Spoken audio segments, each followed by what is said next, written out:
Oxford Bookworms, Stage 4. Published by FLTRP, Copyright Oxford University Press, 2009. 书虫牛津英汉双语读物第4集39级台阶 The 39 Steps by John Buchan. Retold by Nick Bullard.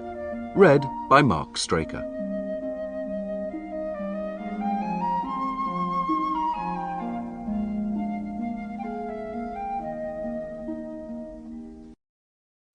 Chapter 1. The Man Who Died. I returned to my flat at about 3 o'clock on that May afternoon, very unhappy with life. I had been back in Britain for 3 months, and I was already bored. The weather was bad, the people were dull, and the amusements of London seemed as exciting as a glass of cold water.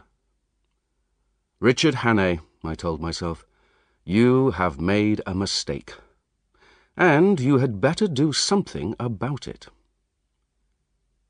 It made me angry when I thought of the years I had spent in Africa. I had spent those years working very hard and making money. Not a lot of money, but enough for me. I had left Scotland when I was 6 years old, and I had never been home since. For years I had dreamt of coming home to Britain and spending the rest of my life there. But I was disappointed with the place after the first week. And so here I was, 37 years old, healthy, with enough money to have a good time, and bored to death. That evening I went out to dinner, and sat reading the newspapers afterwards.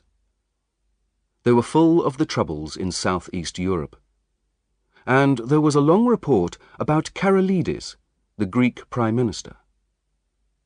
He seemed to be an honest man, but some people in Europe hated him.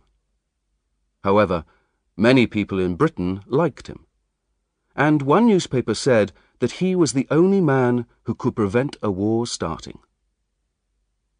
I remember wondering if I could get a job in South-East Europe. It might be a lot less boring than life in London. As I walked home that night, I decided to give Britain one more day. If nothing interesting happened, I would take the next boat back to Africa. My flat was in a big new building in Langham Place. There was a doorman at the entrance to the building, but each flat was separate, with its own front door. I was just putting the key into my door when a man appeared next to me. He was thin, with a short brown beard and small, very bright eyes. I recognized him as the man who lived in a flat on the top floor of the building. We had spoken once or twice on the stairs. "Can I speak to you?" he asked. "May I come in for a minute?" His voice was shaking a little. I opened the door, and we went in. "Is the door locked?" he asked, and quickly locked it himself. "I'm very sorry," he said to me. "It's very rude of me, but I'm in a dangerous corner, and you look like the kind of man who would understand. If I explain, will you help me?" "I'll listen to you," I said. "That's all I promise." I was getting worried by this strange man's behavior. There was a table with drinks on it next to him, and he took a large whiskey for himself. He drank it quickly, and then put the glass down so violently that it broke. "I'm sorry," he said. "I'm a little nervous tonight. You see, at this moment, I'm dead." I sat down in an armchair and lit my pipe. "How does it feel?" I asked. I was now almost sure that the man was mad. He smiled. "I'm not mad, yet. Listen, I've been watching you, and I guess that you're not easily frightened. I'm going to tell you my story. I need help very badly, and I want to know if you're the right man to ask." "Tell me your story," I said, "and I'll tell you if I can help you." It was an extraordinary story. I didn't understand all of it, and I had to ask a lot of questions. But here it is. His name was Franklin P. Scudder, and he was an American. But he had been in Southeast Europe for several years. By accident, he had discovered a group of people who were working secretly to push Europe towards a war. These people were clever and dangerous. Some of them wanted to change the world through war. Others simply wanted to make a lot of money. And there is always money to be made from a war. Their plan was to get Russia and Germany at war with each other. "I want to stop them," Scudder told me. "And if I can stay alive for another month, I think I can." "I thought you were already dead," I said. "I'll tell you about that in a minute," he answered. "But first, do you know who Constantine Karolidis is?" "The Greek Prime Minister. I've just been reading about him in today's newspapers." "Right. He's the only man who can stop the war. He's intelligent, he's honest, and he knows what's going on. And so his enemies plan to kill him. I have discovered how." That was very dangerous for me. So I had to disappear. They can't kill Karolidis in Greece because he has too many guards. But on the 15th of June, he's coming to London for a big meeting. And his enemies plan to kill him here. "You can warn him," I said. "He'll stay at home." That's what his enemies want. If he doesn't come, they'll win. Because he's the only man who understands the whole problem, and who can stop the war happening. "Why don't you go to the British police?" I said. No good. They would bring in 500 policemen, but they wouldn't stop the murder. The murderer will be caught, and he'll talk and put the blame on the governments in Vienna and Berlin. It will all be lies, of course, but everybody will be ready to believe it. But none of this will happen if Franklin P. Scudder is here in London on the 15th of June. I was beginning to like this strange little man. I gave him another whiskey and asked him why he thought that he was now in danger himself. He took a large mouthful of whiskey. "I came to London by a strange route, through Paris, Hamburg, Norway, and Scotland. I changed my name in every country, and when I got to London, I thought I was safe. But yesterday, I realized that they're still following me. There's a man watching this building, and last night, somebody put a card under my door. On it was the name of the man I fear most in the world. So, I decided I had to die. Then they would stop looking for me. I got a dead body. It's easy to get one in London if you know how. And I had the body brought to my flat in a large suitcase. The body was the right age, but the face was different from mine. I dressed it in my clothes and shot it in the face with my own gun. My servant will find me when he arrives in the morning, and he'll call the police. I've left a lot of empty whiskey bottles in my room. The police will think I drank too much and then killed myself." He paused. "I watched from the window until I saw you come home, and then came down the stairs to meet you." It was the strangest of stories. However, in my experience, the most extraordinary stories are often the true ones. And if the man just wanted to get into my flat and murder me, why didn't he tell a simpler story? "Right," I said. "I'll trust you for tonight. I'll lock you in this room and keep the key. Just one word, Mr. Scudder. I believe you're honest. But if you're not, I should warn you that I know how to use a gun." "Certainly," he answered, jumping up. "I'm afraid I don't know your name, sir. But I would like to thank you. And could I use your bathroom?" When I next saw him, half an hour later, I didn't recognize him at first. Only the bright eyes were the same. His beard was gone, and his hair was completely different. He walked like a soldier, and he was wearing glasses, and he no longer spoke like an American. "Mr. Scudder!" I cried. "Not Mr. Scudder," he answered. "Captain Theophilus Digby of the British Army. Please remember that." I made him a bed in my study, and then went to bed myself, happier than I had been for the past month.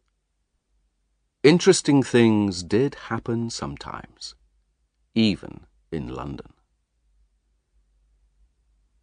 The next morning, when my servant Paddock arrived, I introduced him to Captain Digby.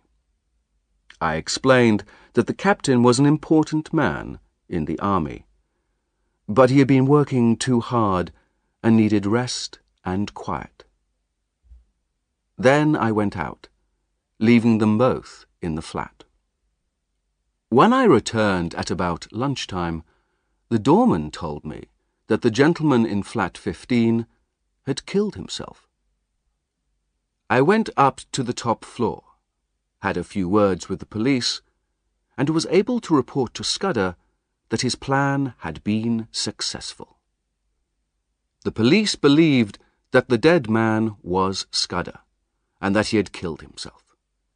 Scudder was very pleased. For the first 2 days in my flat, he was very calm, and spent all his time reading and smoking, and writing in a little black notebook. But after that, he became more restless and nervous. It was not his own danger that he worried about, but the success of his plan to prevent the murder of Karolides. One night, he was very serious. "Listen, Hannah," he said. "I think I must tell you some more about this business. I would hate to get killed without leaving someone else to carry on with my plan." I didn't listen very carefully. I was interested in Scudder's adventures, but I wasn't very interested in politics. I remember that he said Karolides was only in danger in London. He also mentioned a woman called Julia Czechenyi. He talked about a black stone and a man who lisped when he spoke. And he described another man, perhaps the most dangerous of them all.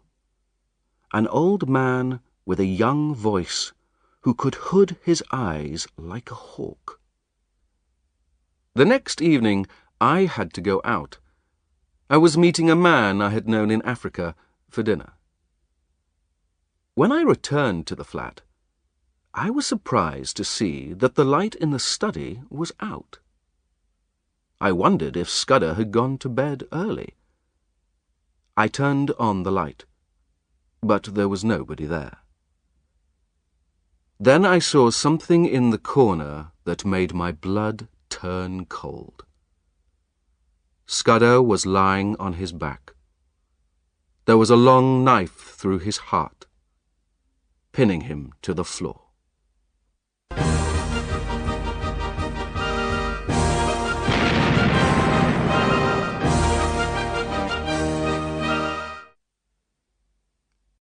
Chapter 2. The Milkman Starts His Travels. I sat down in an armchair and felt very sick. After about 5 minutes, I started shaking. The poor white face with its staring eyes was too much for me. So I got a tablecloth and covered it. Then I took the whiskey bottle and drank several mouthfuls. I had seen men die violently before. I had killed a few myself in the Matabele War. But this was different. After a few more minutes, I managed to calm myself down a little. I looked at my watch and saw that it was 10:30. I searched the flat carefully, but there was nobody there. Then I locked the doors and windows. By this time, I was beginning to think more clearly. It looked bad for me. That was clear. It was now certain that Scudder's story was true. The proof was lying under the tablecloth. His enemies had found him, and made sure of his silence. But he had been in my flat for 4 days, and they must think he had told his story to me. So, I would be the next to die. It might be that night, or the next day, or the day after, but it was sure to happen. Then I thought of another problem. I could call the police now, or go to bed and wait for Paddock to discover the body and call them in the morning. But what would the police think?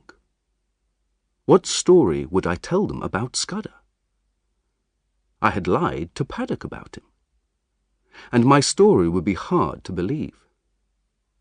They would arrest me for murder, and I had no real friends in England to help me. Perhaps that was part of the plan. An English prison would be a safe place for me until the 15th of June. Even if the police did believe my story, I would still be helping Scudder's enemies. Karolides would stay at home, which was what they wanted. Scudder's death had made me certain that his story was true. Now I felt responsible for continuing his work. I hate to see a good man beaten, and if I carried on in Scudder's place, the murderers might not win. I decided I must disappear, and remain hidden until just before the 15th of June. Then I must contact some government people and tell them Scudder's story. I wished he had told me more, and that I had listened more carefully to what he had told me. There was a risk that the government would not believe me, but it was my best chance. Perhaps more evidence would appear which would help me to make my story believable. It was now the 24th of May, so I had 20 days of hiding. 2 groups of people would be looking for me: Scudder's enemies, who would want to kill me, and the police, who would want me for Scudder's murder. There was going to be a chase, and, surprisingly, I was almost happy about this. I did not want to sit in one place and wait. If I could move, the situation did not seem so bad. I wondered if Scudder had any papers which would give me more information about his business. I lifted off the tablecloth and searched him. There were only a few coins in his trouser pockets. There was no sign of the little black notebook. I supposed his murderer had taken that. When I turned from the body, I noticed that all the cupboards were open. Scudder had been a very careful man, and always kept the place tidy. Someone had been searching for something, and perhaps for the notebook. I went round the flat and found that everything had been searched. The insides of books, cupboards, boxes, even the pockets of my clothes. There was no sign of the notebook, so Scudder's enemies had probably found it in the end. Then I got out a map of Britain. My plan was to find some wild country. I was used to Africa, and I would feel trapped in the city. I thought Scotland would probably be best, because my family came from Scotland, and I could pretend to be a Scotsman easily. The other possibility was to be a German tourist. My father had worked with Germans, and I had spoken German often as a boy. But it would probably be better to be a Scotsman in Scotland. I decided to go to Galloway, which, from the map, seemed to be the nearest wild part of Scotland. In the railway timetable, I found a train from London at 7:10 in the morning, which would get me to Galloway in the late afternoon. The problem was getting to the station, as I was certain that Scudder's enemies were watching the building. I thought about this problem, had a good idea, went to bed, and slept for 2 hours. I got up at 4 o'clock. The first light of a summer morning was in the sky, and the birds were starting to sing. I put on some old clothes, which I used for country walking, and some strong walking boots. I pushed another shirt and a toothbrush into my pockets. I had taken a lot of money out of the bank in case Scudder needed it, so I took that as well. Then I cut my long moustache as short as possible. Paddock arrived every morning at 7:30. But at about 20 to 7, I knew the milkman would come. The noise of the milk bottles usually woke me up. He was a young man with a very short moustache, and he wore a white coat. He was my only chance. I had a breakfast of biscuits and whiskey, and by the time I had finished, it was about 6 o'clock. I got my pipe and started to fill it from my tobacco jar. As I put my fingers into the tobacco, I touched something hard and pulled out Scudder's little black book.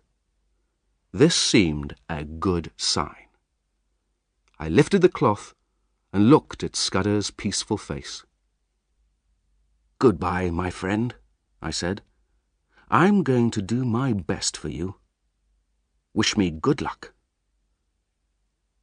6:30 passed. Then 6:40.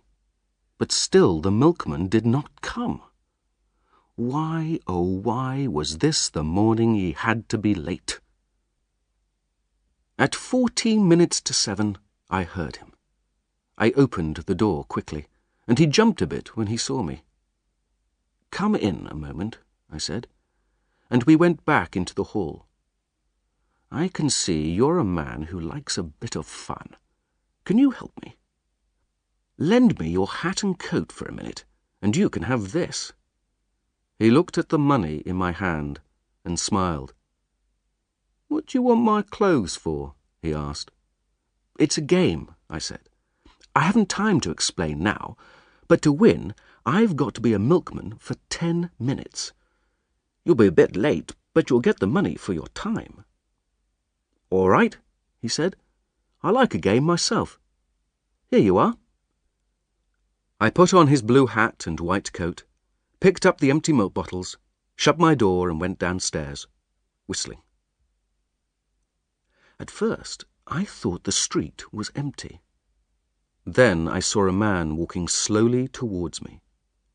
As he passed, He looked up at a window in the house opposite, and I saw a face look back at him.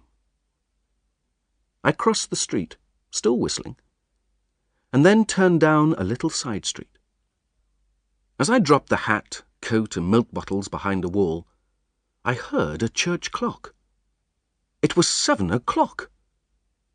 I ran to the station as fast as I could. It was just 7:10 when I reached the platform. I had no time to buy a ticket. The train was already moving. I jumped into the last carriage.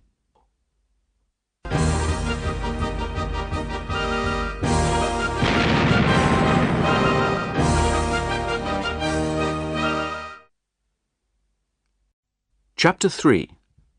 The Hotel Owner. It was fine May weather as I travelled north that day, and as I watched the fields and the trees and the flowers, I wondered why, when I had been a free man, I had stayed in London. I bought some sandwiches at lunchtime. I also bought the morning newspaper and read a little about South East Europe. When I had finished, I got out Scudder's black book and studied it. It was almost full of writing, mostly numbers, although sometimes there was a name. For example, I found the words Hofgaard, Luneville, and avocado quite often. The word I saw the most was Pavia. I was certain that Scudder was using a code. I have always been interested in codes. I enjoy games and numbers and things like that. It seemed to be a number code, where groups of numbers replace letters. I worked on the words, because you can use a word as a key in a number code. I tried for hours, but none of the words helped. Then I fell asleep, and woke up at Dumfries just in time to take the local train into Galloway. There was a man on the platform who worried me a little. He was watching the crowd more closely than I liked. But he didn't look at me, and when I saw myself in a mirror, I understood why. With my browned face and my old clothes, I looked just like all the other hill farmers who were getting into the local train. I travelled with a group of these farmers. The train travelled slowly through narrow valleys and then up onto an open moor. There were lakes, and in the distance I could see high mountains. At 5 o'clock the carriage was empty and I was alone. I got out at the next station, a tiny place in the middle of the moor. An old man was digging in the station garden. He stopped, walked to the train, collected a packet, and went back to his potatoes. A 10-year-old child took my ticket, and I came out of the station onto a white road across the moor. It was a beautiful, clear spring evening. I felt like a boy on a walking holiday, instead of a man of 37 very much wanted by the police. I walked along the road whistling, feeling happier every minute. After some time, I left the road and followed a path along a little stream. I was getting tired when I came to a small house. The woman who lived there was friendly and said I could sleep there. She also gave me an excellent meal. Her husband came home from the hills later in the evening. We talked about cows and sheep and markets, and I tried to remember some of the information I heard, because it might be useful. By 10 o'clock I was asleep, and I slept until 5 o'clock in the morning. The couple refused any money, and by 6 o'clock I had eaten breakfast and was moving again. I wanted to get back to the railway at a different station. Then I would go back to the east towards Dumfries. I hoped that if the police were following me, they would think that I had gone on to the coast in the west, where I could escape by ship. I walked in the same beautiful spring weather as before, and still couldn't make myself feel nervous or worried. After a time, I came to the railway line, and soon a little station, which was perfect for my plan. There was just a single line and moors all around. I waited until I saw a train in the distance, and then bought a ticket to Dumfries. The only person in the carriage was an old farmer with his sheepdog. He was asleep, and next to him was a newspaper. I picked it up to see if there was any news about me. There was only a short piece about the Langham Place murder.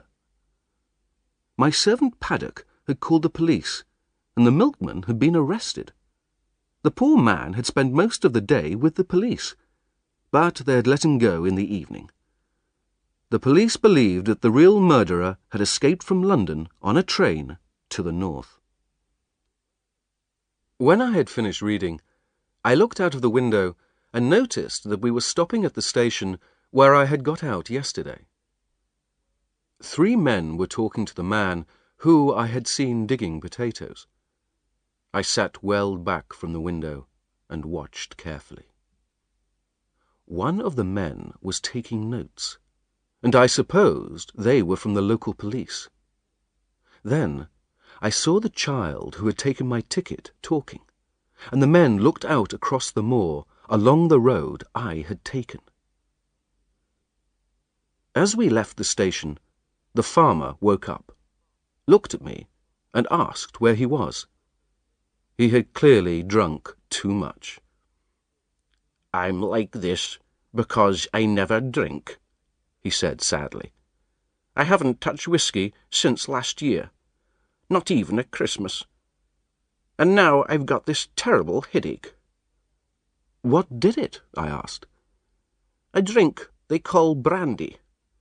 I didn't touch the whiskey because I don't drink, but I kept drinking this brandy. I'll be ill for a fortnight." His voice got slower and slower, and soon he fell asleep again. I had planned to leave the train at a station, but now it stopped by a river, and I decided this would be better. I looked out of the carriage window and saw nobody. So I opened the door and dropped quickly down into the long grass. My plan was going perfectly, until the dog decided that I was stealing something and began to bark loudly. This woke up the farmer, who started to shout. He thought I was trying to kill myself. I crawled through the long grass for about 100 meters, and then looked back. The train driver and several passengers were all staring in my direction. Luckily, the dog was now so excited that he pulled the farmer out of the carriage. The farmer began to slide down towards the river. The other passengers ran to help him. The dog bit somebody, and there was a lot of excited shouting. Soon they had forgotten me, and the next time I looked back, the train was moving again. I was now in the middle of the empty moor, and for the first time I felt really frightened. Not of the police, but of the people who knew that I knew Scudder's secret. If they caught me, I would be a dead man. I reached the top of a low hill and looked around. To the south, a long way away, I saw something which made me tremble. Low in the sky, a small plane was flying slowly across the moor.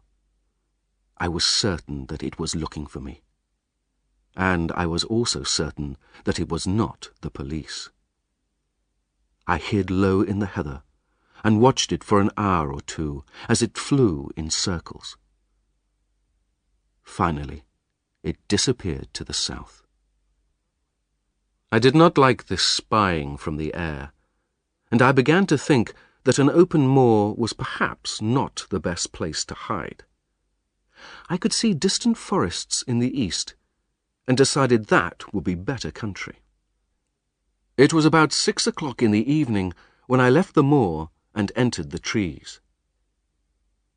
I came to a bridge by a house, and there, on the bridge, was a young man.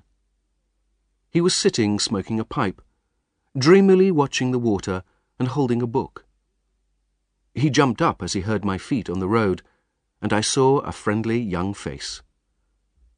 "Good evening to you," he said in a serious voice. "It's a fine night to be on the road." The smell of cooking came from the house. "Is that house a hotel?" I asked. "It certainly is. I'm the owner, and I hope you'll stay the night, because I've been alone for a week." I sat down next to him and got out my pipe. I began to think this young man might help me. "You're young to own a hotel," I said. "My father died a year ago, and now it's mine. It's not an exciting job for a young man like me. I didn't choose to do it. I want to write books." "You've got the right job," I said. "With all the travellers you meet, you could be the best storyteller in the world." "Not today," he said.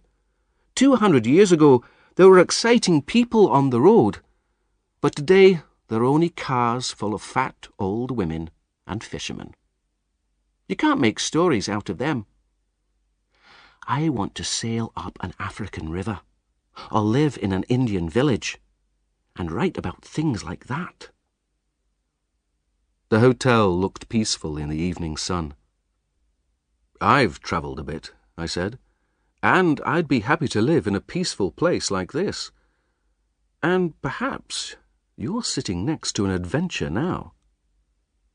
I'll tell you a true story, and you can make a book of it if you like." I told him I was in the gold business in Africa, and I had discovered a group of international thieves. They had chased me to England and had killed my best friend. I described a chase across the desert and an attack on the ship from Africa. And I described the Langham Place murder in detail. "You want adventure," I said. "Well, here it is. The thieves are chasing me now, and the police are chasing them." "It's wonderful," he whispered. "You believe me?" I said gratefully. "Of course I do," he said. "I can believe anything strange. It's things that happen every day that are difficult to believe." He was very young, but he was the man I needed. "I think my enemies have lost me for the moment, but I must hide and rest for a day or two. Will you help me?" He jumped up and led me to the house. "You'll be safe here. I can keep a secret. And you'll tell me some more about your adventures, won't you?" As I entered the hotel, I heard the sound of an engine. In the sky to the west was my enemy, the plane. He gave me a room at the back of the house. I asked him to watch out for cars and planes, and sat down to work on Scudder's little book. As I have said, it was a number code. I had to find the word that was the key to it, and when I thought of the million words it might be, I felt hopeless. But the next afternoon, I remembered that Scudder had said a woman called Julia Chechenyi was the key to the Karolides business. So I tried her name as the code key. It was the answer. In half an hour I was reading, with a white face. Suddenly, I heard the sound of a car stopping outside the hotel. 10 minutes later, my young friend came up to my room, his eyes bright with excitement. "There are 2 men looking for you," he whispered. "They're downstairs now, having a drink. They described you very well. I told them you had stayed here last night and had left this morning. I asked him to describe them. One was a thin man with dark eyes. The other was always smiling and lisped. They were both English. My young friend was certain of this. I took a piece of paper and wrote these words in German. I made it look like one page of a private letter. Black stone.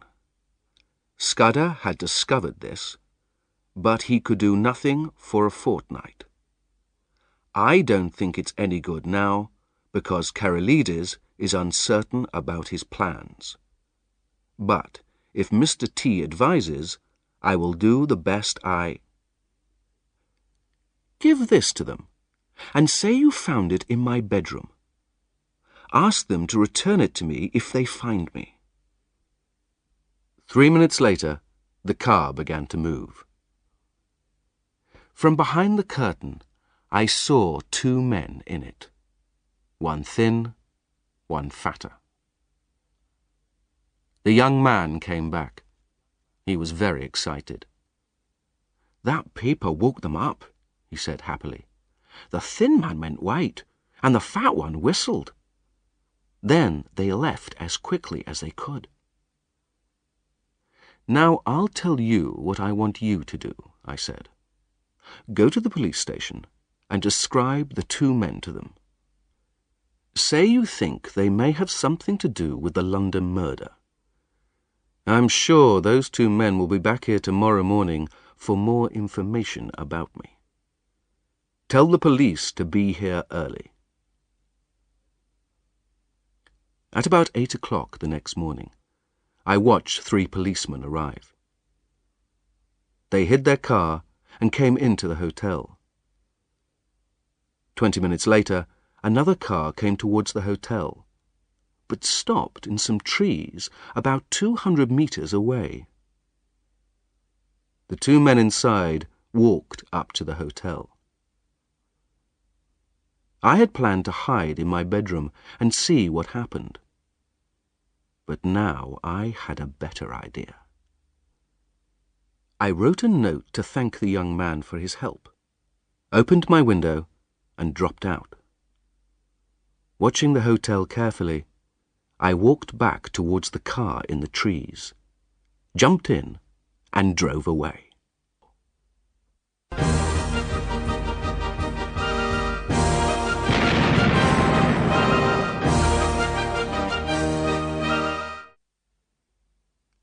Chapter 4. The Political Candidate. I drove that car across the moor as fast as I could, looking nervously over my shoulder. I was also thinking desperately about Scudder's notes. Scudder had told me nothing but lies. All his stories about Southeast Europe and people wanting to start wars were rubbish. But although he had told me lies, there was truth underneath. The 15th of June was going to be an important day, but because of something more important than the murder of a Prime Minister.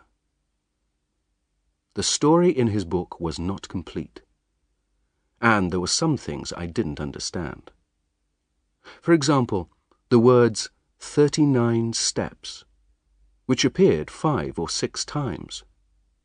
The last time the words were used, Scudder had written 39 steps, I counted them, high tide at 10:17 p.m. The first thing I learned was that war was certain. Everything was planned. Karolides was going to be murdered, and nothing could prevent it. The second thing I learned was that Britain was not prepared for war. Karolides would be murdered, and war would seem certain. Germany would pretend to be against war, but while we and they discussed peace, their submarines would silently fill the seas around us. There was something else. although the newspapers didn't know it, the British and French governments were close allies and had agreed to prepare for war together. The most important officers in the armies and navies met regularly, and in June one of the top people was coming from Paris for a meeting. He would be told the exact details of the British Navy's preparations for war. But on the 15th of June, other people were going to be in London.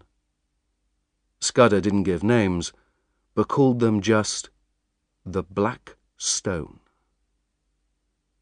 They had a plan to get hold of this information, which was meant only for the French government. And the information would be used by our enemies just a week or two later, with a most terrible effect. My first idea was to write a letter to the British Prime Minister. But nobody would believe my story. I had to find proof that Scudder's story was true. And this would not be easy with the police and the Black Stone following me. I drove to the east through a country at peace. But I knew that in a month's time, unless I was very lucky, men would be lying dead in this quiet countryside. I came into a village, and I saw a policeman standing outside the post office and reading something carefully. He looked up at the car, stepped into the road, and held up a hand to stop me. I almost did stop. But then I realized that the policeman had been reading about me. I supposed the police at the hotel had worked quickly and contacted all the local villages.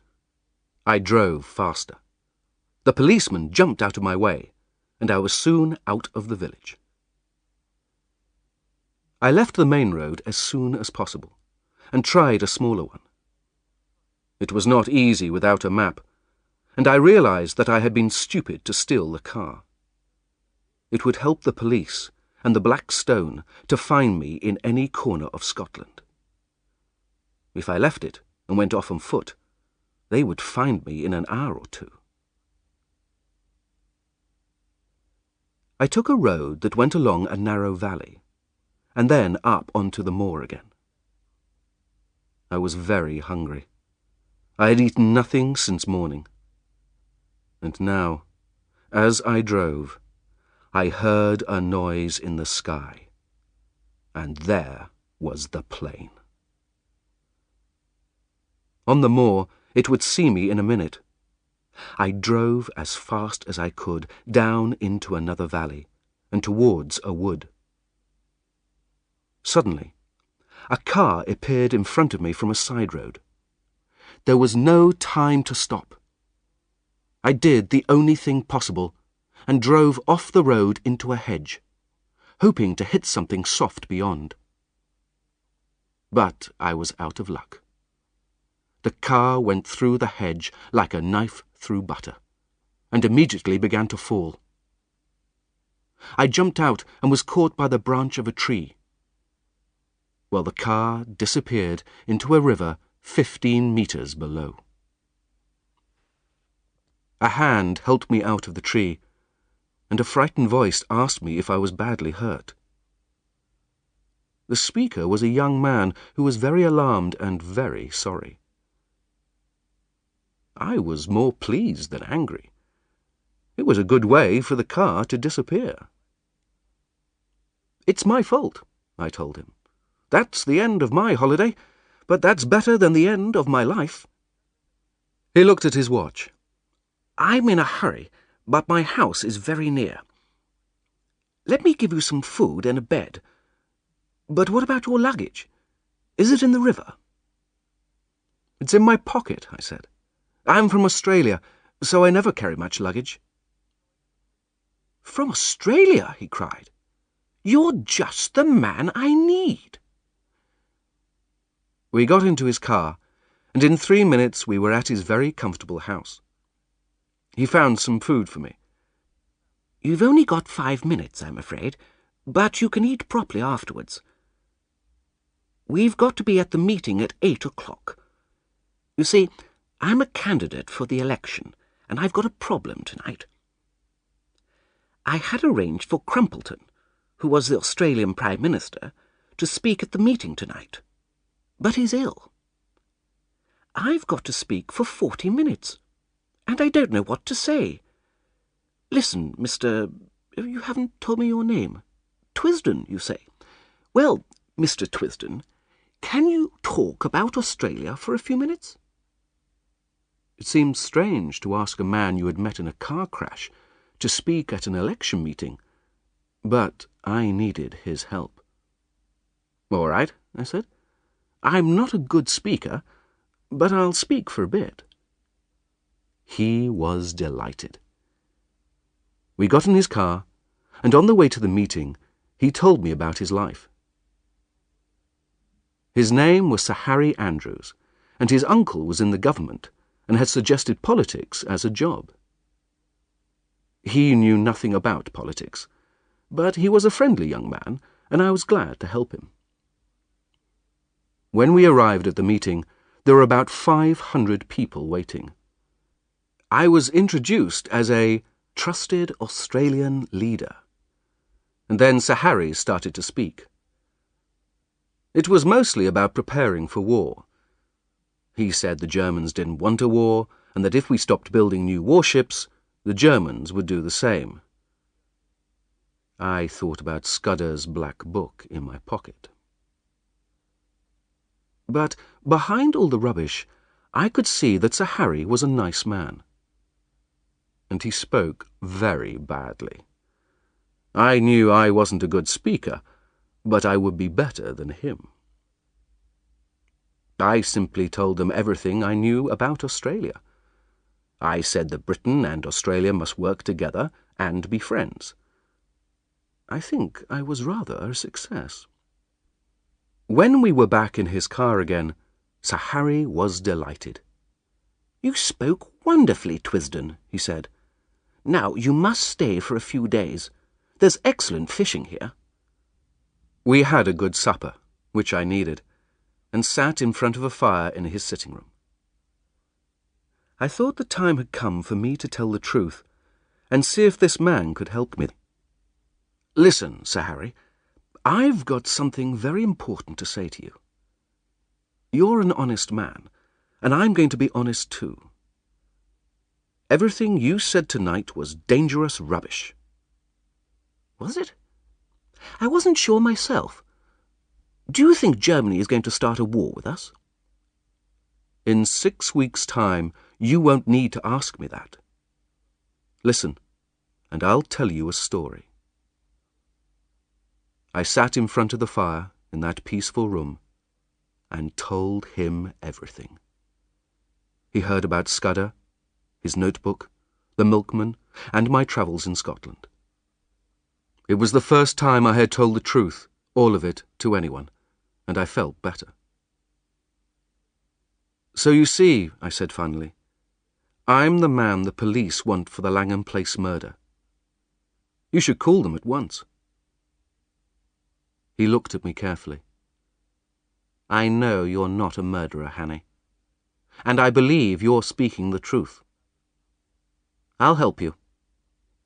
What do you want me to do? First, write to your uncle. I must contact the government before the 15th of June.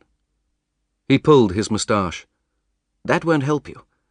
My uncle isn't interested in foreign politics, and I don't think he'd believe you. No, I'll write to a friend of his, Sir Walter Bullivant, who works in the Foreign Office. He's an intelligent man, and I think he'd help. What shall I say?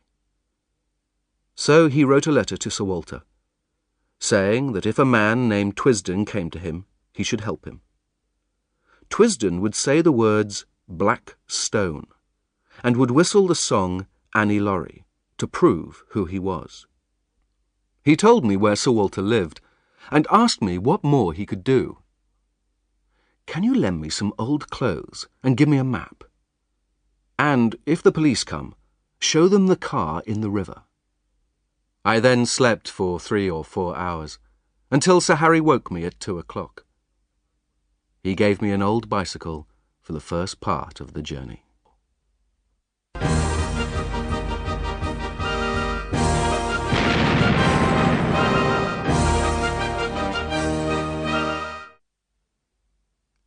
Chapter 5. The Adventure of the Roadman. I sat down at the top of a hill and rested. Behind me was a road climbing out of a river valley. In front were 2 kilometres of flat open country. To the left and the right were green hills. A kilometre down the road behind me, I could see the smoke from a small house, but otherwise there was no sign of human life. There were only the sounds of birds singing and water flowing. It was now about 7 o'clock in the morning, and as I waited, I heard the sound of an engine in the air.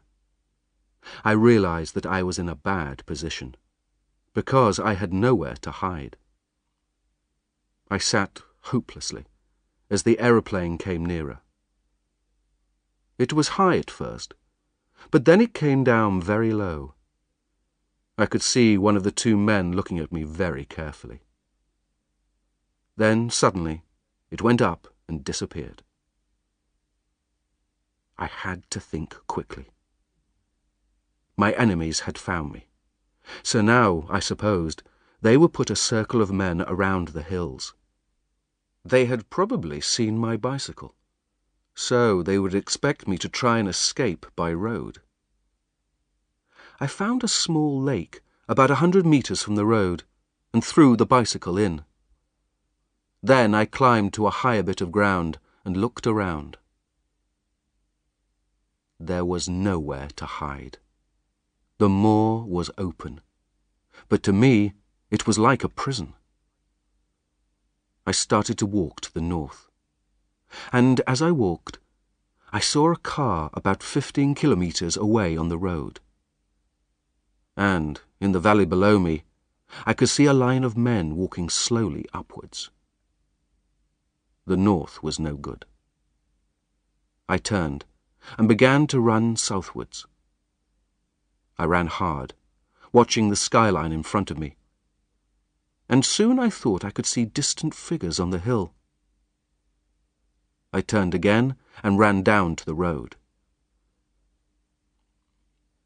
If you have enemies all around you, the best plan is to hide, while they search and do not find you. But there was nothing to hide in, nothing but the moor, the heather, and the white road. Then, in a bend in the road, I found the roadman. He had just started work mending the road when he saw me. "I'm sorry I ever stopped farming," he said. "I was my own boss then. Now I have to do what the government orders, and I'm a prisoner here with aching eyes and a bad back, and my head's going to explode." He was about the same age as me, and wore big black glasses. He started to work again, and then stopped. "I can't do it," he cried. "I'm going back to bed." I asked him what the problem was, although I could guess. "It was my daughter's wedding last night, so we were dancing and drinking until 4 o'clock in the morning. And the new road inspector is coming to visit today. He'll come and not find me, or he'll come and find me like this. Whatever happens, I'm finished." Then I had an idea. "Does this new inspector know you?" "No, he started last week." "Where's your house?" He pointed to the small house I had seen before. "Well, go back to bed," I said, "and sleep in peace. I'll do your job for the day and see the inspector." He stared at me for a minute, then smiled. "You're the man for me. It's an easy job. He pointed to several big heaps of stones along the side of the road. Just put the stones down all along the edges of the road. My name's Alexander Turnbull, but my friends call me Ecky. If you speak to the inspector politely, he'll be happy. I'll come back at 5 o'clock. I borrowed his glasses and a very dirty hat, and gave him my good clothes. I also borrowed a very old pipe. My new friend walked off slowly to his bed. I hoped he would be inside his house when my enemies arrived. I put as much dirt as possible on my face, hands, and clothes, and rubbed some into my eyes to make them red. My boots did not look like a workman's boots, so I kicked them against the rocks to make them look older. The roadman had left his sandwiches, and I was happy to eat some of them. There was still nothing moving on the road when I started work. After some time, I was getting hot, and I was beginning to count the hours until evening, when I heard a voice and saw a young man in a small car looking at me. "Are you Alexander Turnbull?" he said. "I'm the new road inspector. You're doing these edges well, but there's a soft place about 1 kilometre down the hill. Don't forget that, will you? Good day now." Clearly, the inspector thought I was the roadman. As time passed, 1 or 2 other cars came along the road, and I bought some biscuits from a travelling shop. Finally, a big car stopped, and 2 men got out and walked towards me. I had seen them before, from the window of the hotel. The fatter of the 2 looked at me with sharp, bright eyes. "Good morning," he said. "That's an easy job you've got there." "There are worse jobs and there are better jobs," I said. I spoke in Alexander Turnbull's strong Scottish accent. The other man was looking at my boots. "You've very fine boots. Were they made near here?" "Oh, no, they were made in London. I was given them by a man who was here on holiday last year." The fatter man spoke to the other in German. "Let's move on. This man can't help us." They did ask one more question. "Did you see anyone pass early this morning, either on a bicycle or on foot?" I pretended to think carefully. "I wasn't up very early. You see, my daughter got married yesterday and I went to bed late. I looked out of the house at 7 and there was nobody on the road. And I've seen no bicycles this morning." The thin man gave me a cigar, which I smelt and then put in my pocket. Then they got into the car and were soon out of sight. I continued to work on the road, and I was right to do so. 10 minutes later they passed again, watching me carefully.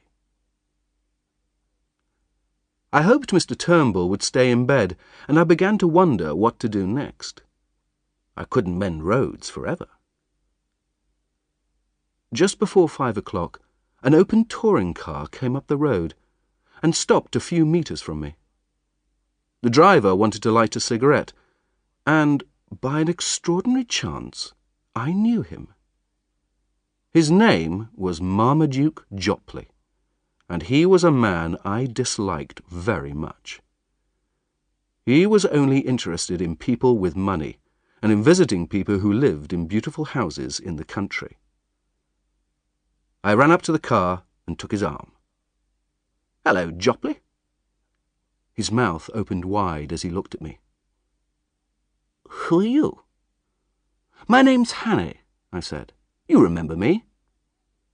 "The murderer!" he cried. "Yes, and there'll be another murder if you don't help me. Give me your coat and hat." He did what I asked. He was very frightened. I put his coat and hat on, and put Mr. Turnbull's hat on Jopley's head. I got in the car and started it. "Now, my friend," I said, "you sit quietly and be a good boy. I'm going to borrow your car for an hour or two." I enjoyed the drive we had that evening. As we drove through the valley, I noticed some men beside the road, but they didn't look at us. I drove on into the hills, and as it started to get dark, I turned up a small road and stopped in the middle of a lonely moor. I returned the hat and coat to Jopley. "Thank you very much," I said. "You can be quite useful. Now you better go and find the police." As I sat on the moor and watched the car's lights disappear, I thought about my new life as a criminal. I was not a murderer, but I had developed a habit of stealing expensive cars.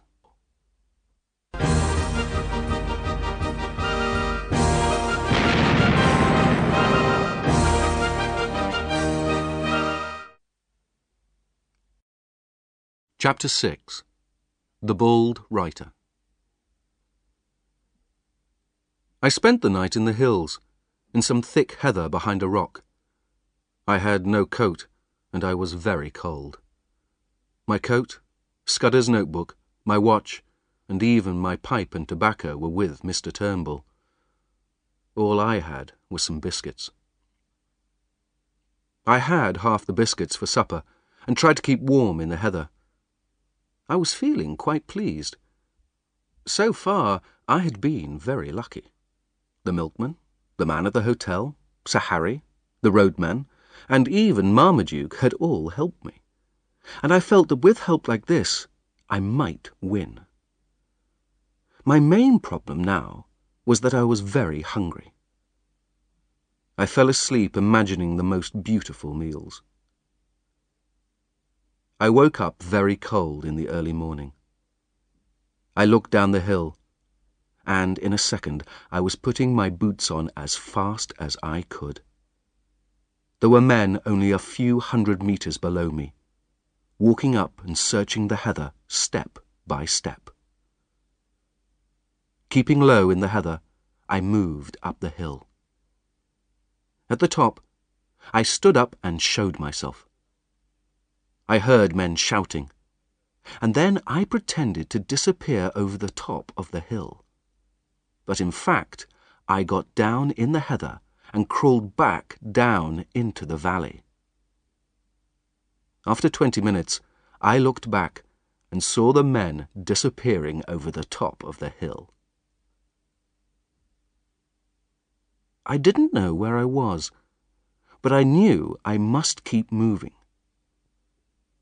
I was 20 minutes in front of them, but they were local men, and they knew these hills better than I did.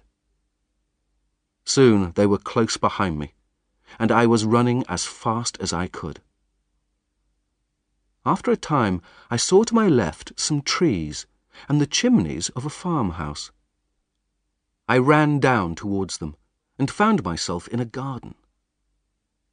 As I came nearer the house, I saw an old man looking at me through an open door. I crossed the garden and went in.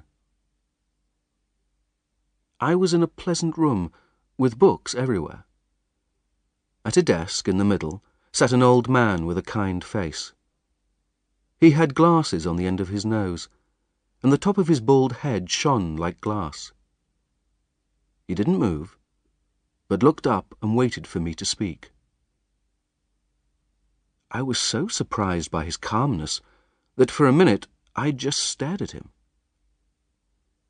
"You're in a hurry, my friend," he said slowly. I looked out of the window at the moor. We could both see the line of men walking through the heather. "Ah, I see," he said. "The police are after you, are they? Well, we'll talk about it later. I don't like the police in my house when I'm working. Go through that door on the left and close it behind you. You will be safe in there." And this extraordinary man picked up his pen and started to write. I did what he said, and found myself in a small room with only a very small window high up in one wall. The door closed behind me. Once again, I had found somewhere to hide.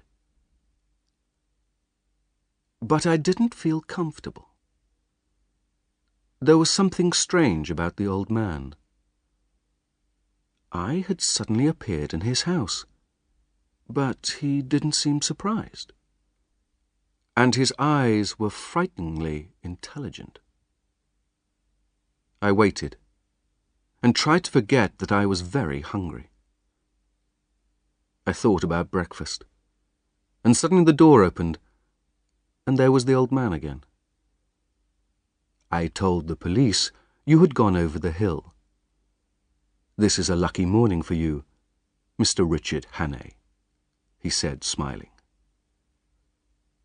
As he spoke, his eyes half closed, and immediately I remembered Scudder's description of a man who could hood his eyes like a hawk.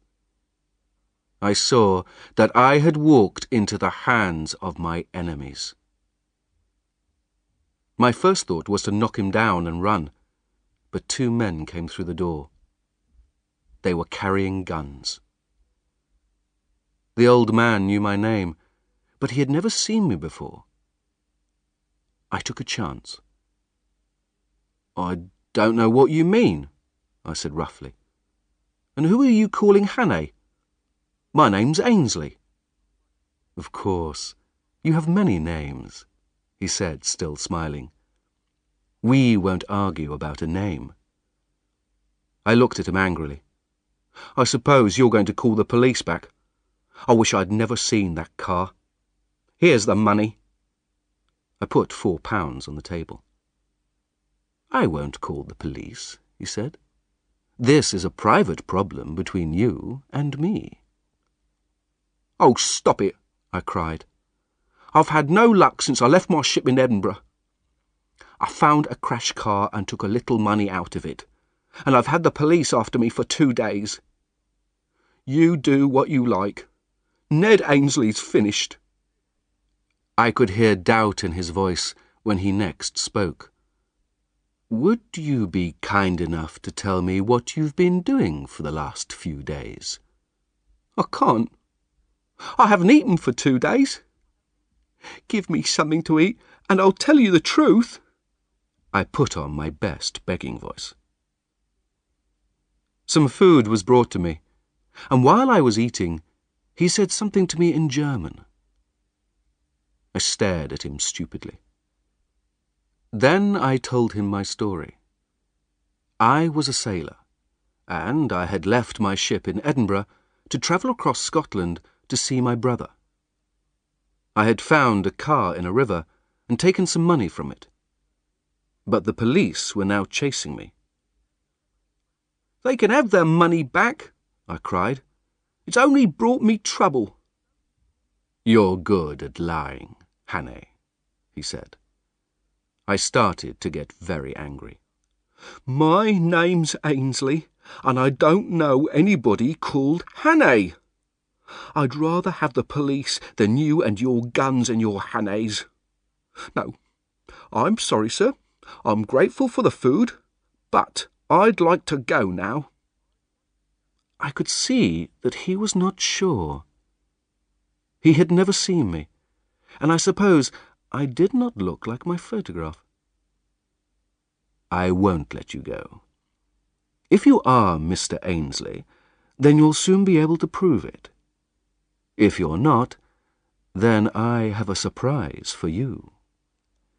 He rang a bell, and a 3rd servant appeared. "I want the car in 5 minutes," he said. "There will be 3 for lunch." Then he looked at me, and that was the most frightening thing of all. His eyes were unnatural, bright, cold and evil. I tried to stare back, and even to smile. "You'll know me next time we meet," I said. "Carl," he said, speaking in German, "put this man in the back room until I return." I was taken out of the room with a gun at each ear. The back room was very dark and full of old bottles and boxes. The windows had shutters on the outside. The key turned in the door, and I could hear the feet of the guards outside. I sat down feeling very unhappy. The old man had gone to collect his friends, the men who had talked to me when I was the roadman. They would soon discover that I was not the roadman, nor Mr. Ainsley, but Richard Hannay. I began to wish I had been found by the police.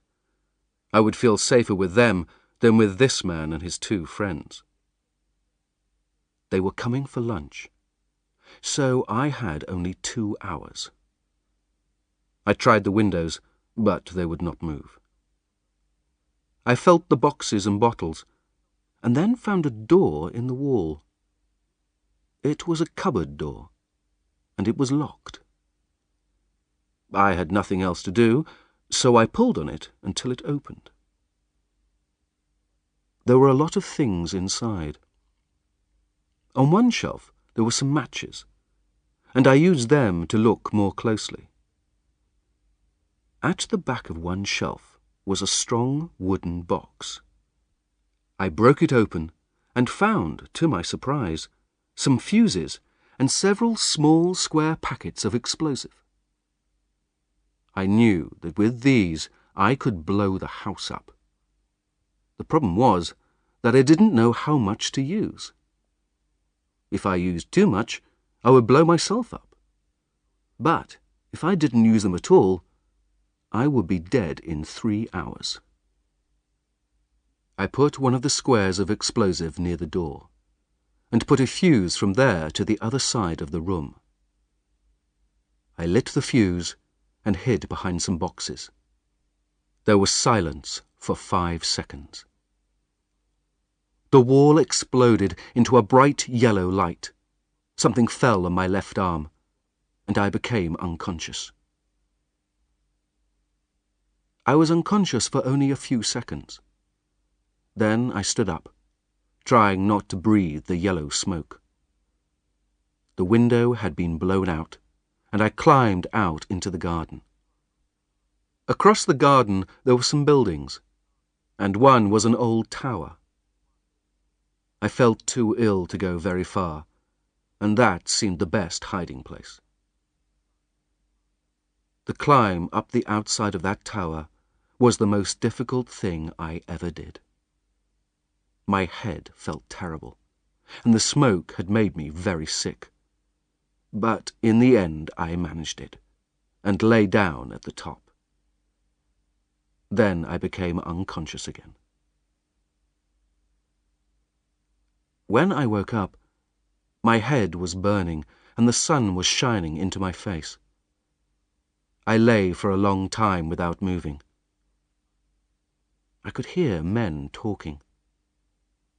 I looked through a hole in the wall and saw men with guns. There was the bald man, and I thought I could see the fat one too. For half an hour they searched all the buildings. They came to the door at the bottom of my tower, and for a minute I thought they were going to come up, but the door was locked. All afternoon I lay on that roof. I was terribly thirsty, and, to make it worse, I could see and hear a small stream which came off the moor and flowed near the farm. I wanted a drink of that cool, clear water more than anything in the world. From the tower, I could see all the moor around.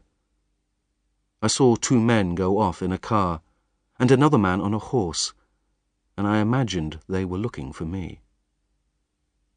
But I could also see something more interesting. At the top of the hill behind the house was a ring of trees with grass inside. It was clear that this was where the plane landed. It was an excellent place for an airfield. It could not be seen from below because it was at the top of the hill.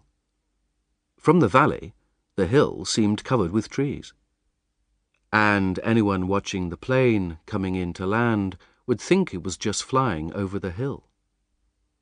I realized that if the plane arrived now, the pilot would probably see me. So I lay still and hoped night would come quickly. Luckily, when the plane did arrive, it was almost dark. I watched it land, and then waited until everything was quiet. There was no moon, and I was too thirsty to wait. So at 9 o'clock, I climbed down. Halfway down, somebody came out of the house with a light, and I froze. Then the light disappeared, and I continued down to the ground. I crawled as far as the trees. I guessed that the house would be guarded in some way, so I continued very slowly and carefully, and found a wire about 60 centimeters from the ground. Falling over that would doubtless start alarm bells ringing in the house. 100 meters further on, there was another wire, but after that, it was the open moor. 10 minutes later, I had my head in the stream, and I drank liters of cold water. I did not stop again until I was 10 kilometers from that terrible house.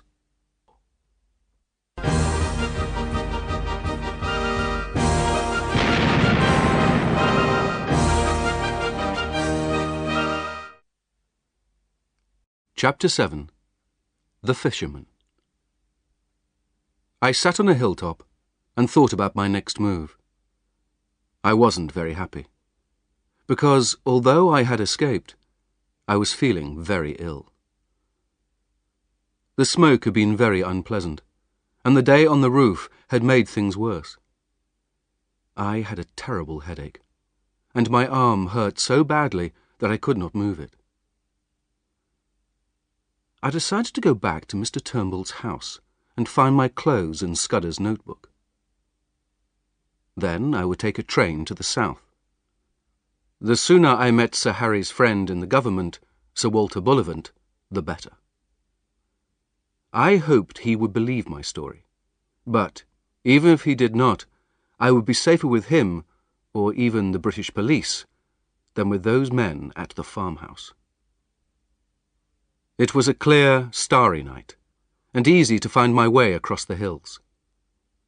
I thought I was probably about 30 kilometers from Mr. Turnbull's house, so I could not get there in one night. I would have to hide somewhere for the day. When it started to get light, I stopped to wash in a river, and then knocked on the door of a small house. I told the woman who lived there that I had had a bad fall, and she could see that I was not well. She gave me some milk and whiskey. She also gave me an old coat and hat of her husband's. I now looked like every other Scotsman, and felt safer. It started to rain, and I spent the afternoon under a rock. That night was the most miserable of all. There were no stars, and I got lost at least twice. I had about 15 kilometers more to go, but I think I walked 30. In the end, in the very early morning, in a thick fog, I knocked on Mr. Turnbull's door. Mr. Turnbull opened the door wearing an old black suit and a tie. At first, he did not recognize me. "What are you doing here at this time on a Sunday morning?" My head was so bad that I could not answer for a moment, but then he recognized me and saw that I was ill. "Have you got my glasses?" he asked. I took them out of my pocket and gave them to him. "You want your clothes," he said. "Come in. You're not looking well at all. Come and sit down." I realized that my malaria had come back. I had had malaria in Africa, and it returned sometimes. The smoke, my arm, the wet and the cold had probably not helped. Soon, Mr. Turnbull was helping me into a bed. He was a good friend that roadman. He took care of me for 10 days, until my fever had gone and my arm was much better. He went out to work every day, locking the door, and in the evening he sat by the fire. He asked no questions, but on some days he brought me a newspaper. And I saw that the excitement over the Langham Place murder was over. One day he gave me my money back. "There's a lot of money there. You better count it and see if it's all there." I wanted to move as soon as possible, but it was not until the 12th of June that I felt well enough to go. I made Turnbull accept some money for my food, but it was difficult. I walked the 20 kilometres to the station in a day. The train to London did not leave until night, so I rested in the heather until it arrived. I was very happy to be in the train, and on the way south. I slept on the train until early morning. Then I changed trains 2 or 3 times. At about 8 o'clock in the evening, I arrived at the small station at Artinswell, to the west of London. The road led through a wood into a green valley. Soon I came to a bridge and looked down into the river, whistling the song Annie Laurie. A fisherman walked up from the river, and as he got near to me, he started to whistle the same song. He was a big man in old clothes and a wide hat. He smiled at me, and I looked at his kind, intelligent face. "The water's clear, isn't it?" he said. "Look at that big fish lying on the bottom. I've been trying to catch him all evening." "I can't see him," I said. "Look, over there, near those plants." "Oh, yes, I can see him now. He looks like a black stone." He whistled again, then paused. "Your name's Twisden, isn't it?" "No," I said. "I mean, yes." I had forgotten the name I had given Sir Harry. "It's a good idea to know your own name," he said, smiling. I looked at him again, and began to think that this kind, intelligent man would be a real ally at last. Then he pointed to a house by the river, and said quietly, "Wait 5 minutes, then come to the back door." He walked off. I did as he asked, and found the back door open and a servant waiting. "Come this way, sir," he said, and took me to a bedroom. There were clothes waiting for me, and shaving things. "There's a bathroom next door. Dinner is in half an hour."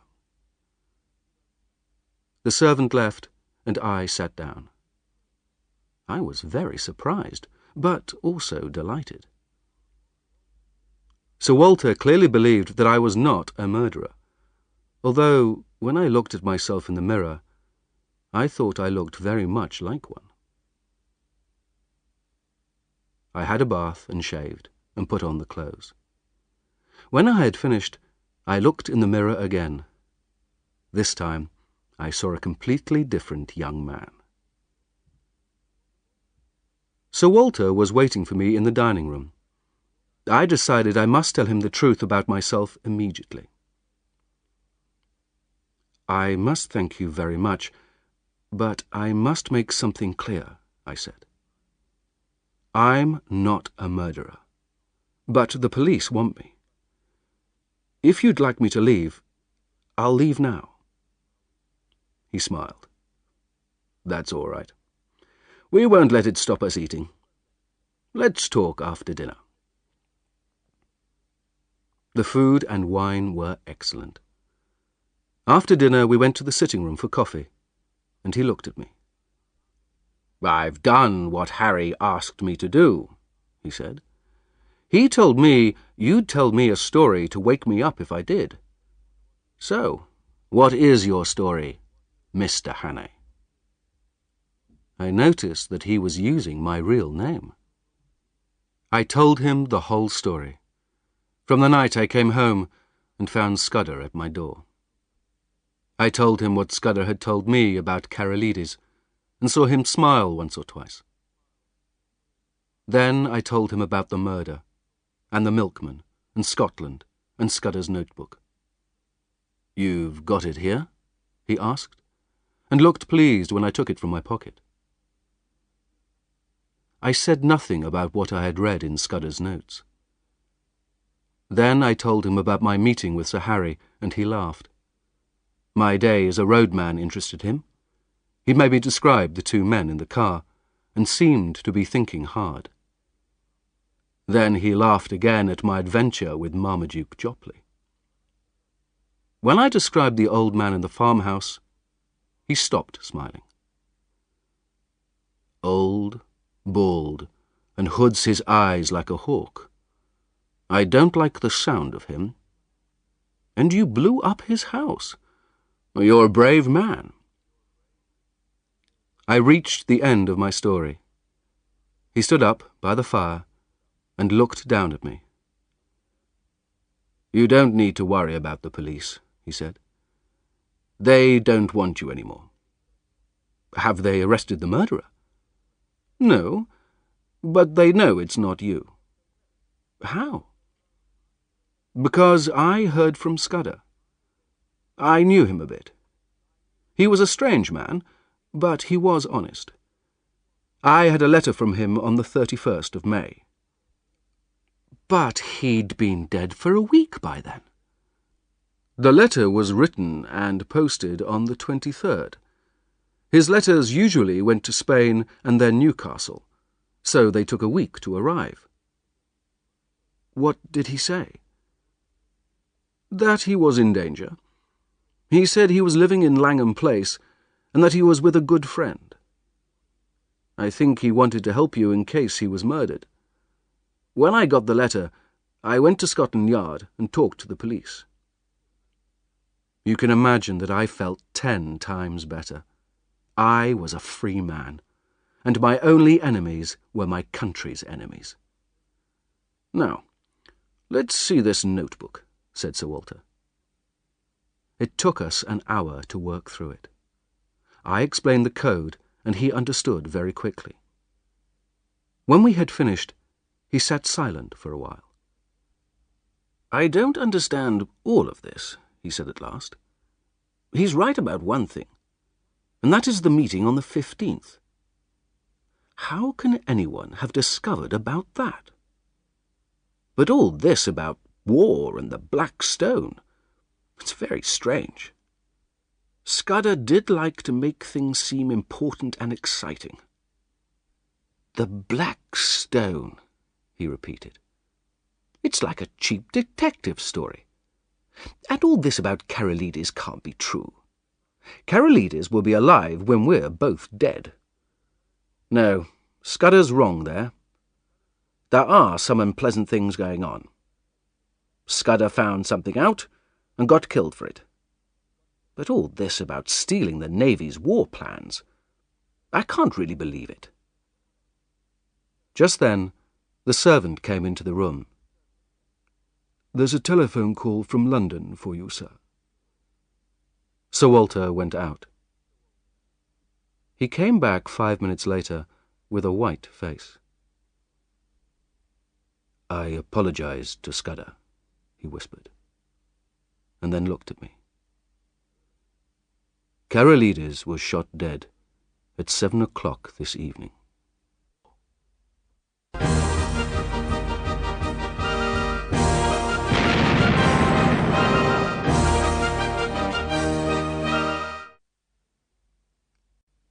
Chapter 8. The Coming of the Black Stone. I came down to breakfast the next morning and found Sir Walter reading a coded message. He seemed less relaxed than yesterday. "I was very busy for an hour after you went to bed," he said. "I've arranged for the Frenchman, Royer, to come a day early. He will be in London at 5 o'clock.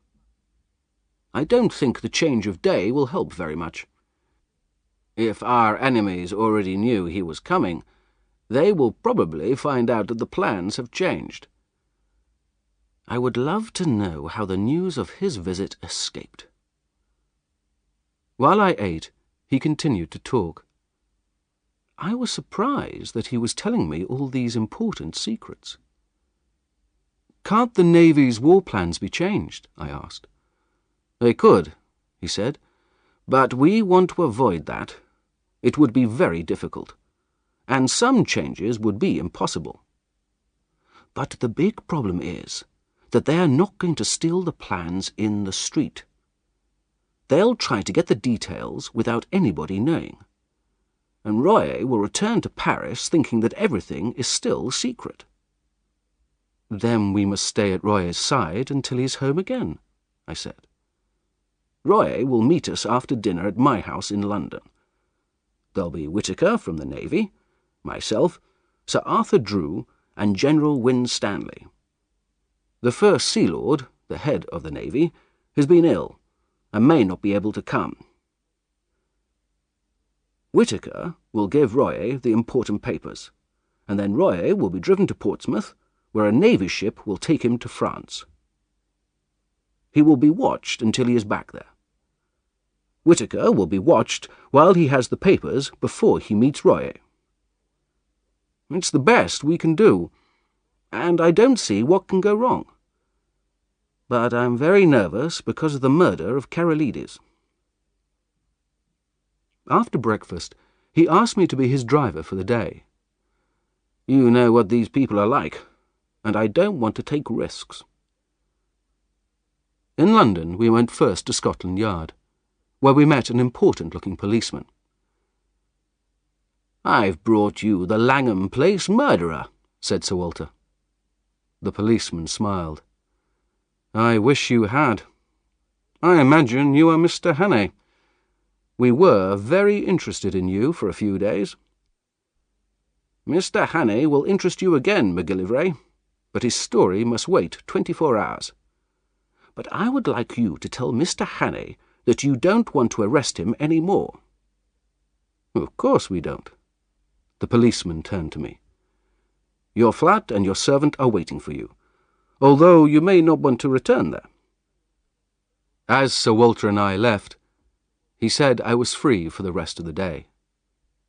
"Come and see me tomorrow, Hannay. I don't need to tell you to keep everything secret. You had better stay out of sight. If your Blackstone friends see you, there might be trouble." I didn't know what to do. It was strange to be a free man. I went to a very good restaurant for lunch, but I was still feeling nervous. When anybody looked at me, I wondered if they were thinking about the murder. I walked around London, thinking. I knew that by now Royer would be in England, and I felt sure that something terrible was going to happen, and that only I could stop it. But it was not my business now. I didn't want to go back to my flat. I had to go back sometime, but I decided to stay at a hotel tonight. I had supper in another restaurant, and thought that after that I would go to Sir Walter's house. He might not want me there, but I would feel happier if I went. As I walked through London towards his house, I met a group of young men. One of them was Marmaduke Jopley. "It's the murderer!" he cried. "Stop him! That's Hannay, the Langham Place murderer!" He took hold of my arm, and the others crowded round me. I didn't want trouble, but I was feeling angry. A policeman came up, and instead of explaining the mistake to him quietly and sensibly, I just hit out wildly at Marmaduke's stupid face. I felt much happier when he was lying on his back in the road. Then a general fight started, until the policeman got hold of me. I heard him ask what the matter was, and Marmaduke, talking through his broken teeth, told him that I was Hannay, the murderer. I was so angry that I pushed the policeman one way and one of Marmaduke's friends the other, and ran as fast as I could. There was shouting behind me, but I had escaped. I ran all the way to Sir Walter's house, walked up to the door, and rang. I hoped the door would open quickly. It did. "I must see Sir Walter," I said to the servant. "It's desperately important." The servant let me in, and then shut the door behind me. "Sir Walter is in a meeting, sir. Perhaps you will wait." There was a telephone and 1 or 2 chairs in the hall, and I sat down there. "Listen," I whispered to the servant. "I'm in a bit of trouble, but I'm working for Sir Walter. If anyone comes to the door and asks for me, tell them I'm not here." There was a sudden ringing at the door, and he went to open it. He told them whose house it was, and that nobody could come in, and then shut the door. A few minutes later, there was another ring at the door, and the servant did not hesitate to let this visitor in. Everybody knew his face from the newspapers. A square grey beard and bright blue eyes. Lord Alloa, the First Sea Lord, and head of the British Navy. He was shown into a room at the end of the hall. I sat there for 20 minutes. Surely the meeting would end soon. Royer must leave for Portsmouth by 11 o'clock. Then the door opened again, and the First Sea Lord came out. He walked past me, and in passing he looked at me, and for a second I looked into his eyes. It was only for a second, but my heart jumped. The First Sea Lord had never seen me before, but in his eyes I saw that he recognized me. Then he passed me, and was out of the door into the street. I picked up the telephone book and looked up the number of Lord Alloa's house. I spoke to one of his servants. "Is Lord Alloa at home?" I asked. "Yes, but he's ill and has been in bed all day. Do you want to leave a message, sir?" I put down the telephone and sat down, shaking. My part in this business was not finished. I walked straight into the room where the others were meeting. Sir Walter looked surprised and annoyed. "I'm afraid that this is not a good time, Mr. Hannay." "I think it is," I answered. "Tell me, please, who left this room a minute ago?" "Lord Alloa," said Sir Walter, looking angrier. "It was not," I cried. "It looked like him, but it was not him. It was a man who recognized me, who has seen me in the last month. I've just telephoned Lord Alloa's house, and he's been ill in bed all day." "Who?" someone asked. "The Black Stone," I cried, sitting down and looking at 5 frightened men.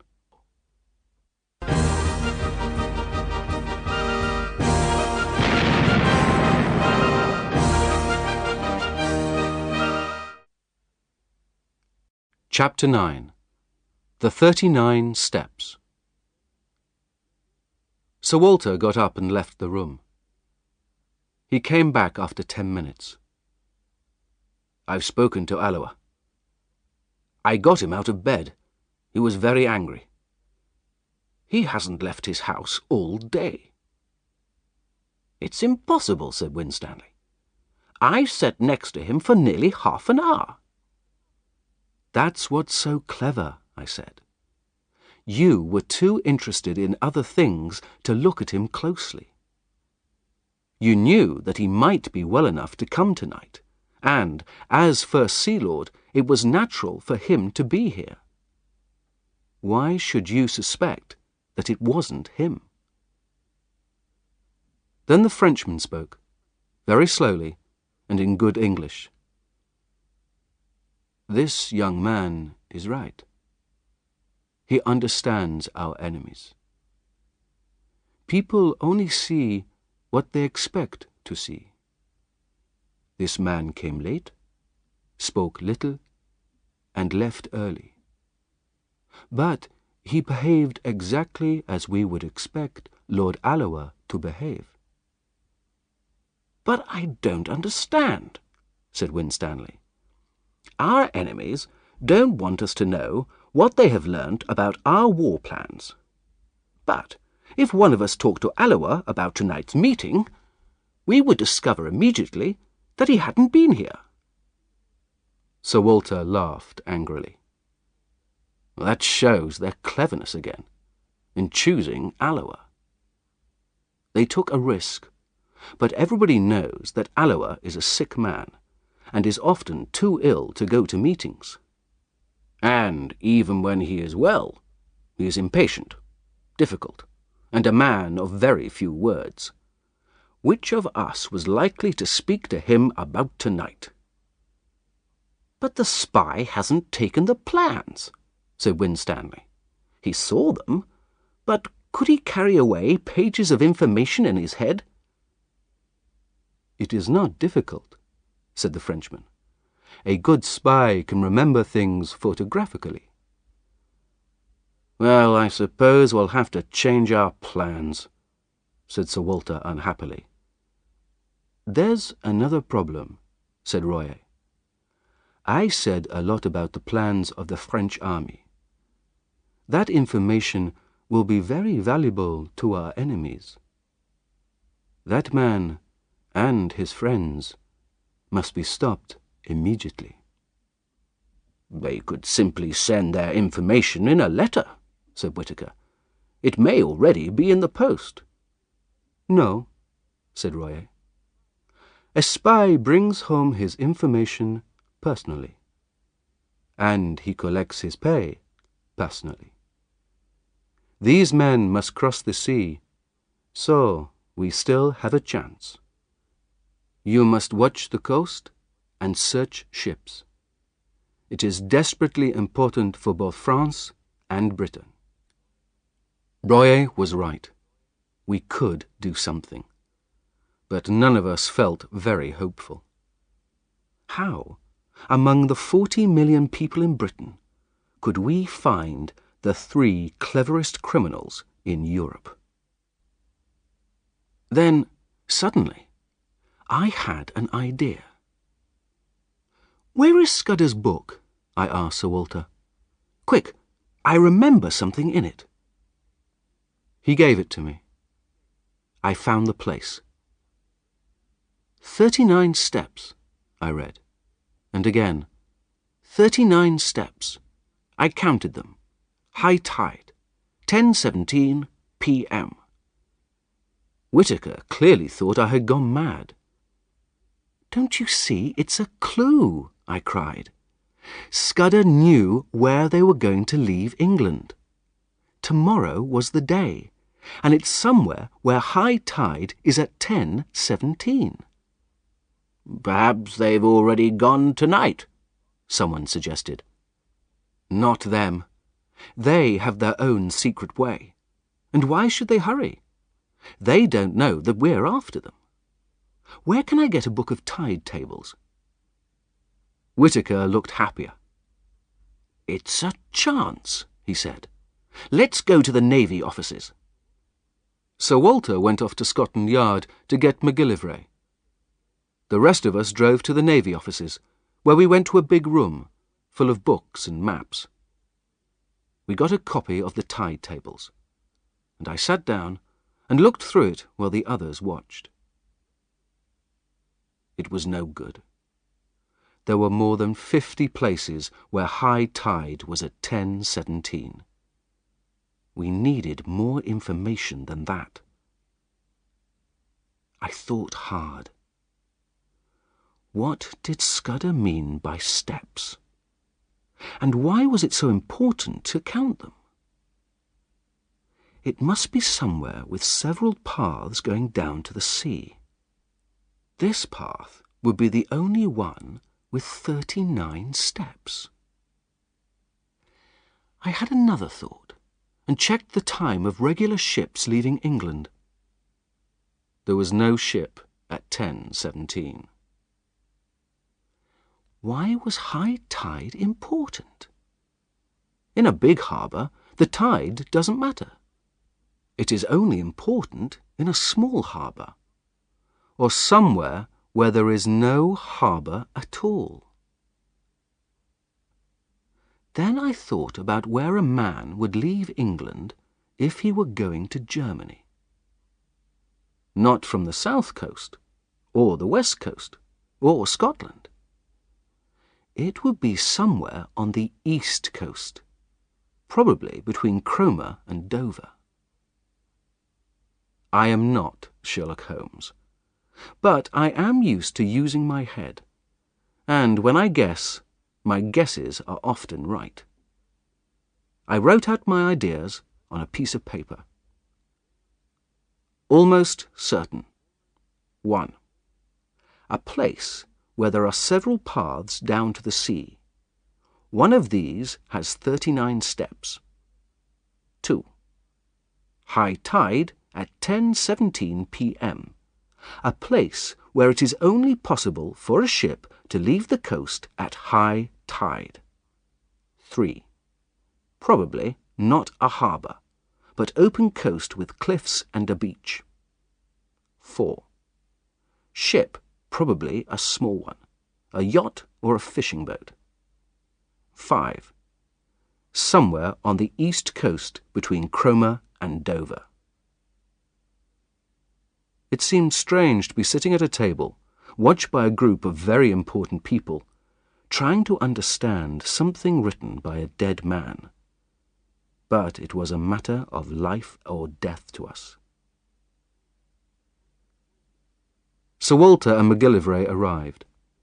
They had men watching all the harbours and railway stations with descriptions of the 3 men. But none of us thought that this would help.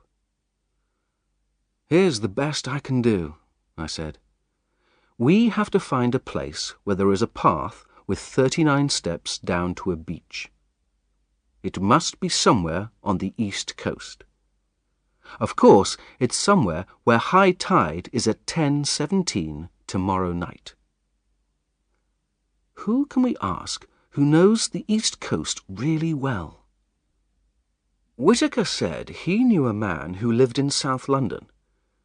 He went off in a car to get him, and came back at about 1 o'clock in the morning with an old sailor who had worked all his life on the east coast. "We want you to tell us about places you know on the east coast where there are cliffs and steps going down to the beach," said Winstanley. He thought for a minute or two. "There are a lot of seaside towns, holiday places, where there are steps from the town down to the beach." "No, that's not private enough," I said. "Well, I don't know. Of course, there's the Rough." "What's that?" "It's in Kent, near Bradgate. There are cliffs with houses along the top, big houses. Some of the houses have steps down to a beach. Mostly rich people live there, the sort of people who like to be private." I opened the tide tables at Bradgate. High tide was at 10:27 on the 15th of June. "This looks hopeful," I cried. "How can I find out when high tide is at the Rough?" "I can tell you that, sir," said the sailor. "I used to go fishing there. High tide is 10 minutes before Bradgate." I closed the book and looked up at the others. "If one of those paths has 39 steps, then I think we have a good chance," I said. "Can I take a car, Sir Walter, and a map? If Mr. MacGillivray can help me, perhaps we can prepare something for tomorrow." It seemed strange for me to take control like this, but I was used to action, and they could see it. It was the Frenchman, Royer, who said what they were all thinking. I am quite happy," he said, "to leave this business in Mr. Hannay's hands." At 3:30 in the morning, I was driving through Kent in the moonlight, with MacGillivray next to me.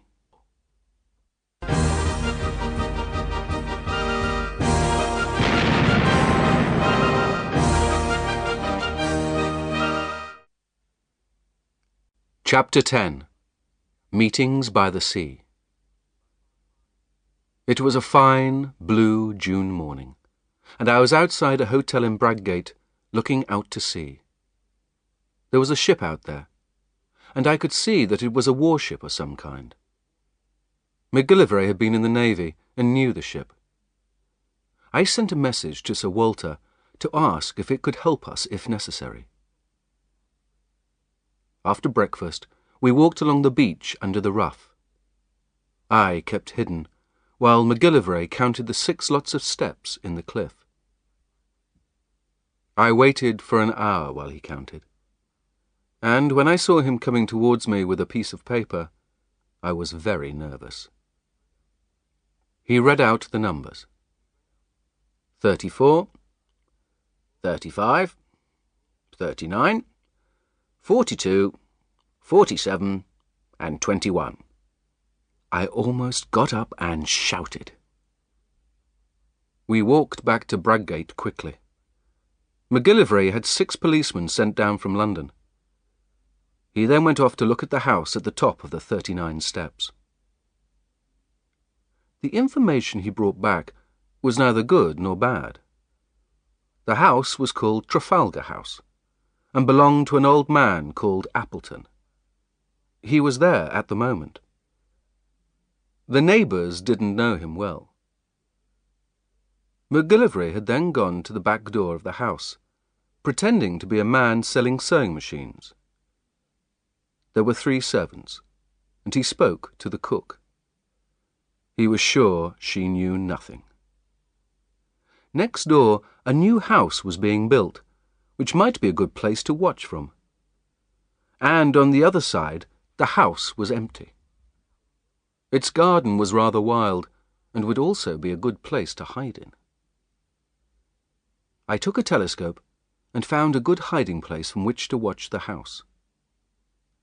I watched for a time, and saw an old man leave the house and walk into the back garden at the top of the cliff. He sat down to read a newspaper, but he looked out to sea several times. I thought he was probably looking at the warship. I watched him for half an hour, until he went back into the house for lunch. Then I went back to the hotel for mine.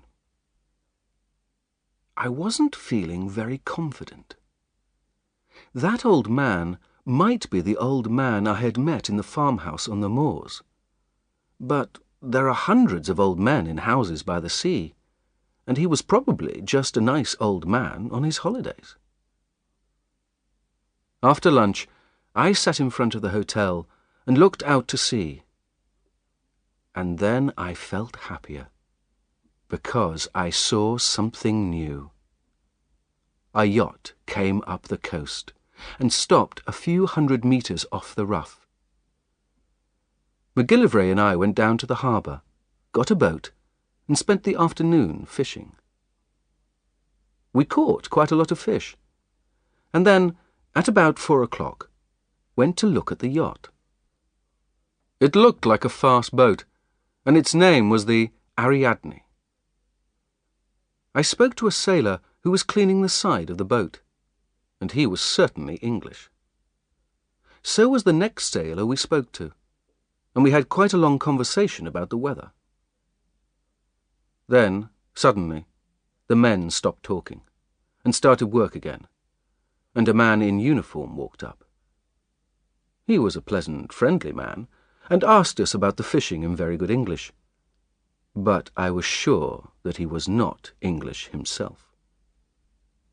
I felt a little more confident after seeing him, but as we went back to Bradgate, I was still not sure. My enemies had killed Scudder because they thought he was a danger to them. They had tried to kill me for the same reason. So why hadn't they changed their escape plans? They didn't know about Scudder's black notebook, but why stay with the same plan when there was a chance that I knew about it? It seemed a stupid risk to take. I decided to spend an hour or two watching Trafalgar House, and found a good place where I could look down on the garden. I could see two men playing tennis. One was the old man I had already seen. The other was a younger, fatter man. They played well, and were clearly enjoying themselves, like two businessmen on holiday. I have never seen anything more harmless. They stopped for a drink, and I asked myself if I wasn't the most stupid man alive. These were two normal, boring Englishmen, not the clever murderers that I had met in Scotland. Then a third man arrived on a bicycle. He walked into the garden and started talking to the tennis players. They were all laughing in a very English way. Soon they went back into the house, laughing and talking, and I stayed there feeling stupid. These men might be acting, but why? They didn't know I was watching and listening to them. They were just three perfectly normal, harmless Englishmen. But there were three of them, and one was old, and one was fat, and one was thin and dark. And a yacht was waiting a kilometre away with at least one German on it. I thought about Keralides lying dead, and all Europe trembling on the edge of war, and about the men waiting in London, hoping that I would do something to stop these spies. I decided there was only one thing to do. I had to continue and just hope for the best. I didn't want to do it. I would rather walk into a room full of wild animals than walk into that happy English house and tell those three men they were under arrest. How they would laugh at me. Then I remembered something that an old friend in Africa once told me. He had often been in trouble with the police. He once talked about disguises with me, and he said that the way somebody looked was not the real secret. He said that what mattered was the feel of somebody. If you moved to completely different surroundings, and if you looked comfortable and at home there, you would be very difficult to recognize. My friend had once borrowed a black coat and tie and gone to church, and stood next to the policeman who was looking for him.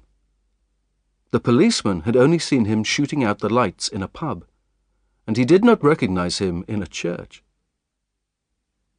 Perhaps these people were playing the same game. A stupid man tries to look different. A clever man looks the same and is different. My friend had also told me this. If you want to disguise yourself, you must believe that you're the person you're pretending to be. That would explain the game of tennis. These men weren't acting. They just changed from one life to another. And the new life was as natural as the old. It is the secret of all great criminals. It was now about 8 o'clock.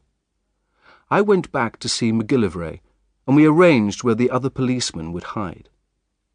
After that, I went for a walk along the coast, looking at the peaceful people on holiday. Out at sea, I could see lights on the Ariadne, and on the warship, and, further away, the lights of other ships. Everything seemed so normal and peaceful that I couldn't believe the three men were my criminals. But I turned and walked towards Trafalgar House at about 9:30. MacGillivray's men were, I supposed, in their hiding places. The house was quiet, but I could just hear the sound of voices.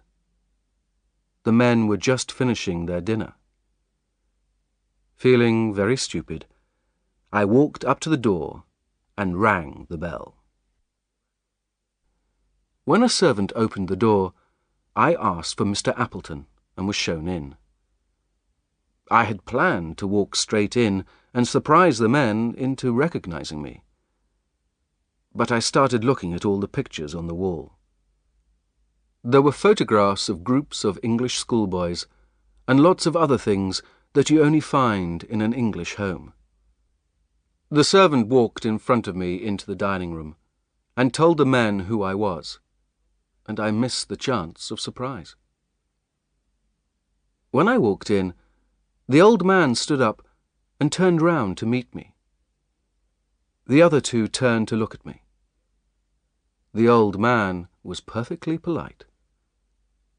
"Mr. Hannay," he said, "did you wish to see me?" I pulled up a chair and sat down. "I think we've met before," I said, "and I guess you know why I'm here." The light in the room was not bright, but I think they all looked very surprised. Perhaps, said the old man. "I'm afraid I don't remember faces very well. You'll have to tell me why you're here, because I really don't know." "Well," I said, although I didn't really believe what I was saying, "I have come to arrest all three of you." "Arrest?" said the old man in surprise. "Arrest? What for?" "For the murder of Franklin Scudder in London on the 23rd of May. "I've never heard the name before," said the old man. One of the others spoke. "That was the Langham Place murder. I read about that in the newspapers. But you must be mad. Where do you come from?" "Scotland Yard," I said. Then there was silence for a moment, until the fat one started to talk, hesitating a lot between words. "Don't worry, Uncle. It's all a stupid mistake. Even the police make mistakes. I wasn't even in England on the 23rd, and Bob was in hospital. You were in London, but you can explain what you were doing." "You're right, Percy. It's easy. The 23rd. That was the day after Agatha's wedding. Yes. I had lunch with Charlie Simmons, and in the evening I went to the Cardwells. Why, they gave me that." He pointed to a cigar box on the table. "I think you will see that you have made a mistake," the thin, dark man said to me politely. "We are quite happy to help Scotland Yard, and we don't want the police to make stupid mistakes. That's so, isn't it, Uncle?" "Certainly, Bob." The old man looked happier now.